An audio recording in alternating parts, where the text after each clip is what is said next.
Matagumpay na nairaos ni Zandra ang kanyang performance. Balikan natin kung ano nga ba ang kanyang ginawa para makapasok sa next round.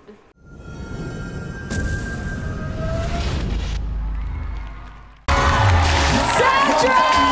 Congratulations! Pasok ka na sa next round. You may now take your seat sa top of the clash. Hello Clash Nations! This is Zandra Pateres. Yung reaction ko po sa plot twist ng The Clash po is bigla po ako kasi nagtaka po ako kung para ano siya yung 6 na mga blocks. Kasi iba to sa napanood ko noon na season. Like, na-excite din ako sa twist. So, dun po sa ako yung pinakalas na napili ng randomizer. Hindi ko po in-expect na ako pala yung mapipili sa pinaka-last. Kasi po, since last na siya, hindi na ako baka sila lang to. Kasi ang rami namin eh. Tapos nung lumabas yung mukha ko sa top 24 na kinabahan ako. Like, naging 10 times worst yung kaba ko. Pero at the end, it was good. Kasi ako din yung first na nakaupo sa slots sa top 12.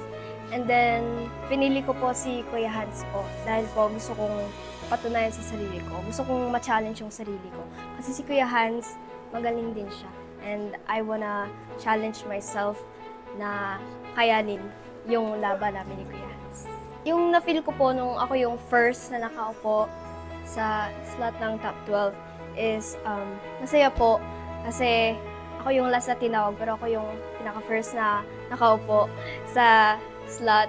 And tapos, napapasalamat ako sa Diyos kasi binigyan niya ako ng chance na makakuha ng slot sa top 12. And then, napapasalamat din po ako sa mga judges po dahil po may na-learn po ako sa mga comments and thankful ako sa The Clash for having me here. Again, this is Zandra Pateres and ready na ako sa round 2 ng The Clash 2024. Sige lamang pa, wag kang magbibigay.